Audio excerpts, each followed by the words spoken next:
Halo teman-teman semua, jadi sore hari ini aku berkesempatan untuk mewawancarai salah satu petinggi organisasi mahasiswa di Universitas Amikom Yogyakarta.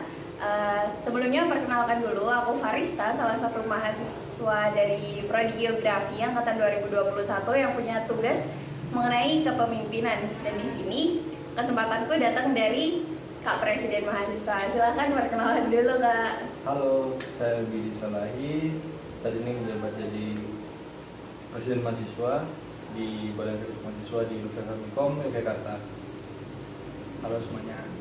Halo Bapak. Halo Kak.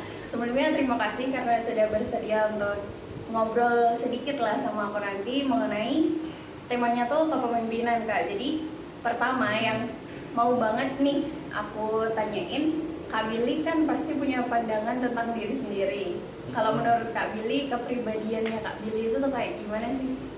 Oke, sebenarnya kalau dari aku pribadi ya, kalau dari kepemimpinan dari aku pribadi sebenarnya nggak bisa aku sampaikan juga karena aku sendiri bingung juga nih sistem kepemimpinan aku seperti apa ya. Karena kan biasanya lebih ke arah aku lebih sukanya teman-teman yang nilai nih seperti apa sih gaya kepemimpinan aku, entah itu baiknya atau buruknya. Karena semua buruk itu juga bagus buat aku untuk evaluasi diri sendiri. Tapi dari apa yang kulihat, kepemimpinan aku ya terbuka untuk semuanya, tidak menutup kritis apapun, karena menurut aku kritik itu tidak selamanya menjatuhkan, walaupun ada beberapa mungkin orang menganggap itu menjatuhkan, tapi itu tidak mungkin menjatuhkan ketika kamu memang salah. Terus kenapa kamu harus menganggap kamu tidak salah gitu. Terus yang terakhir, kepemimpinan aku ketegasan. Mungkin karena pikiran aku ketika ada yang tidak melakukan ketegasan, otomatis organisasi itu bakal sulit untuk bergerak.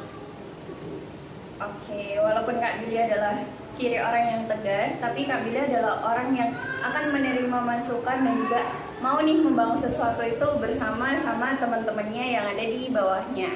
Oke, dengan hal yang seperti itu pasti Kak Billy punya dong kegiatan atau rutinitas yang dilakukan. Apa sih yang bisa untuk membangun hal-hal tersebut? Kalau sebenarnya dari aku sendiri itu lebih seringnya berkomunikasi langsung, karena menurut aku ketika kita melalui via chat terkadang ada konotasi bahasa yang mungkin pikiran kita inginnya bercanda tapi malah dikiranya wah ini ada apa ya gitu. Tapi kok ketika kita ketemu langsung kan ekspresi kita ketemu orang juga kelihatan ya apakah kita konotasinya mau bercanda atau serius. Karena menurut aku ketika serius di dalam tatap muka lebih enak, jadi kita bisa mengevaluasi satu sama lain masing-masing gitu, nggak yang perlu ada sentimen pribadi lah ataupun sampai saling menjatuhkan dan sebagainya. Dan juga kalau menyampaikan langsung kita nggak perlu dari mulut ke mulut, apalagi kalau seandainya ada yang turun dari atas ke bawah, kadang malah salah persepsi, malah jadinya bahaya juga nantinya. Lebih bagus dudukin semuanya, ini seperti ini, seperti ini. Tapi saya mulai coba terbuka dengan kritis, salah satu kritis juga, jangan terlalu turun langsung ke bawah, tapi gunakan atasnya lagi untuk bekerja, karena kan gimana pun juga kita punya atasan dan bawahan itu pasti punya atasan lagi. Jadi ya saling balance saja sih gitu.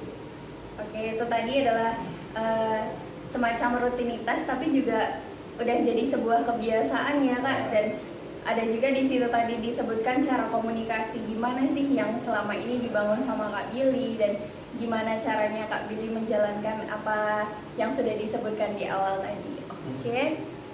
Lalu gimana sih Kak Billy cara manajemen waktu, karena di sini Kak Billy pasti juga punya kesibukan lain selain sebagai seorang pemimpin kan di tim.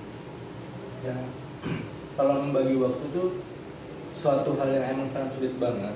Apalagi kita juga ada kesibukan kuliah, terus juga saat ini juga saya juga lagi magang dan juga harus menjabat di sini dan rapat dan sebagainya, itu kan cukup banyak. Tapi kalau manage waktunya lebih karena emang mungkin agak molor, tapi seenggaknya saya harus hadir.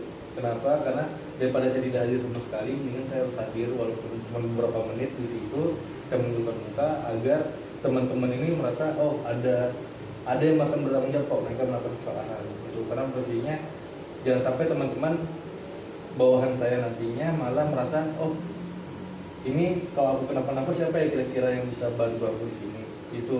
Tapi lebih karena aku harus manage-nya gimana caranya, setidaknya aku munculkan muka, kasih arahannya langsung ke menko-nya atau atasannya, sehingga atasannya sudah bisa menjelaskan ke bawahnya. Itu tadi yang saya bilang, bahwa saya coba mulai terima kritis yang satu ketika saya terbiasa dulunya sebelumnya itu turun langsung ke bawah, tapi akhirnya saya terima masukan gimana, jangan terlalu sering ke bawah, karena kamu harus ingat ada orang bawahanmu yang bisa ngatur bawahannya lagi gitu.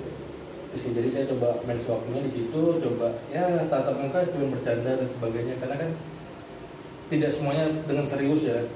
Untuk apa juga mungkin ada beberapa kali momen yang emang rapatnya serius, tapi kita harus saling bercanda, yang bercandanya dalam artian tidak yang sampai memudarkan apa pokok masalahnya, tapi emang bercanda untuk mencatat suasana biar semuanya berani untuk mengkritisi apa yang masalah.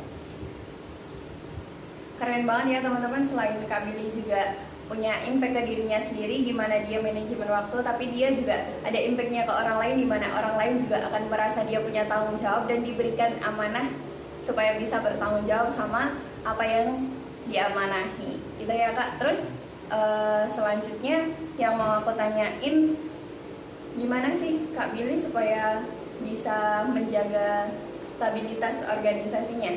Itu sih. Kalau jujur ya Mbak, itu pertanyaan sangat sulit banget. Karena menjaga stabilitas itu dari aku sebenarnya ada dua sudut pandang, dimana satunya emang menjaga stabilitas itu emang tidak ada masalah sama sekali, atau yang satu sudut pandang lagi antara masalah dan keberhasilan itu seimbang.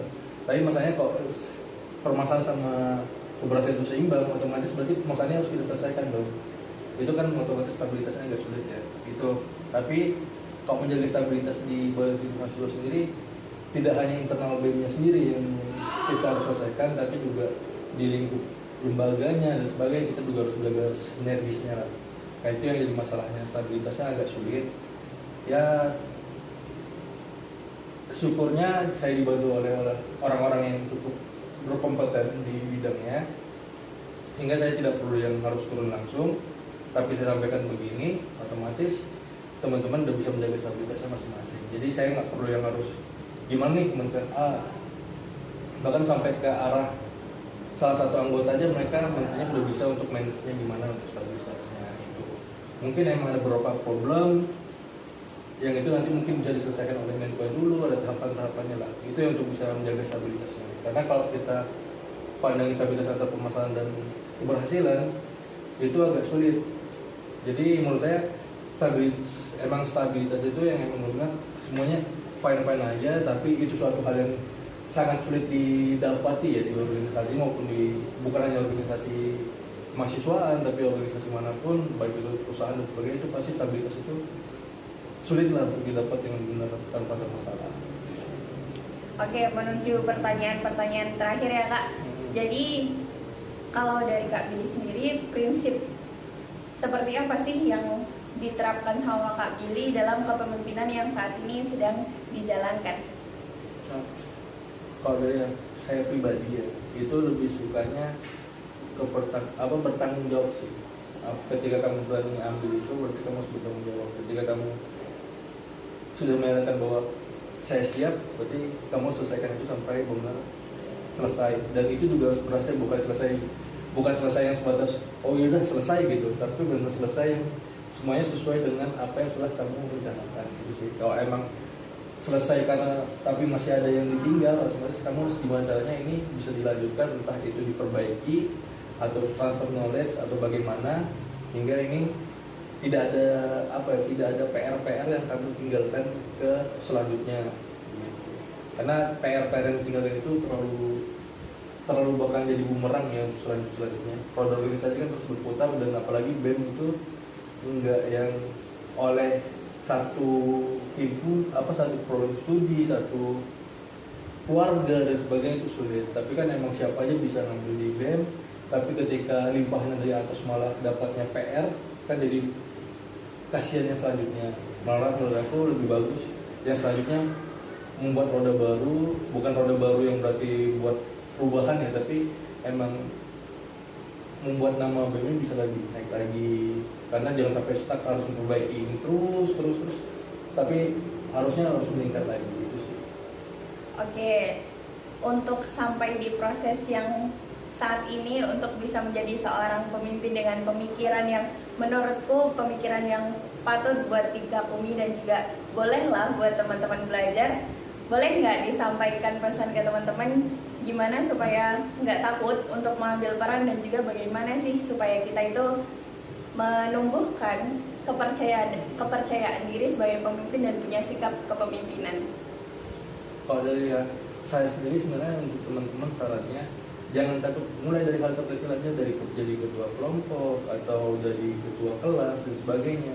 Jangan takut untuk hal itu. Kenapa? Karena mungkin teman-teman yang lain bakal mengira kamu tidak ada jadi apa-apaan, kamu bisa berprogres untuk sesuatu hal yang kamu manage tim nantinya, dan itu nanti bermanfaat tuh untuk kamu di dunia kerja langsung ya.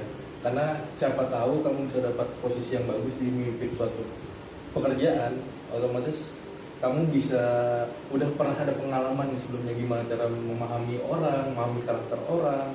Karena yang susah itu adalah memahami karakter seseorang. Apalagi kalau sampai tim kamu lebih dari 10, lebih dari 5 aja kamu harus memahami karakter semuanya, dan itu pasti sulit banget. Ada yang permasalahan itu banyak banget, kompleks pastinya dalam tim itu.